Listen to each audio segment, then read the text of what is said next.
Members of the board, Madam Principal, teachers, fellow alumni, students, family and friends, welcome. 6 years ago, a small class came to the school. Now, just because me being valedictorian is like being named the biggest potato in 1 square foot of Idaho, I don't want you to think that it was easy for me to earn standing in front of you today. It took 6 years of hard work and struggle to bribe the teachers more than my classmates. School is a wonderful place. A place where you can plot to overthrow the free world during a history class. School is also a place where you can make a friend out of anyone, including a silent ghost who never talked until junior year, where she became famous for saying one word: chum. It's also a place where the friends you run with have a role in making you into the person you are for the rest of your life.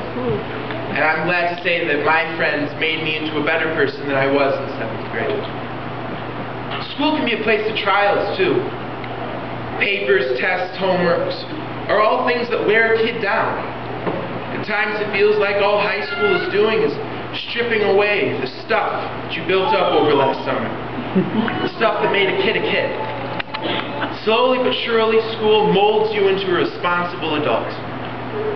Of course, don't get me wrong, school builds up some of the inner kid stuff too, with things like class outside, jumping out of windows for fire drills, and donuts during math class. All you can hope for is that when you graduate, you have enough inner kid to have fun, but enough responsible adult to survive. I would now like to thank a few people who are the reason I'm here today. First of all, and most importantly, I would like to thank my parents.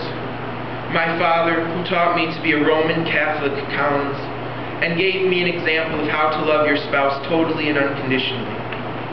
My mother, who gave me an example of patience and terrible suffering and taught me the most valuable lesson I've ever been taught. A 100 is a failure if there were bonus points. Next, I need to thank the wisest and holiest man I have ever met. Father Morrell has been a wonderful example of how a priest must be Christ for the world. He fostered my vocation, and his humility before and love of the Blessed Sacrament is the greatest image I received on my path to the seminary. Lastly, I need to thank a teacher of mine. His humility is very great, and I would never dare inciting his wrath by naming him. But he knows the love and respect I have for him, so that's enough. He taught me that it doesn't matter if you succeed in anything in life. God doesn't care if you succeed. All he cares is that when you fall down, you stand back up and keep trying and keep fighting. I need to quickly mention a few people who I swore would make it into my speech. My grandma Hessler, my sister Laura, my aunt Stephanie, and this random kid named Darrell. You're welcome. Well, class, we got to the end and we found out that the devil was evil. So we did the only thing we could.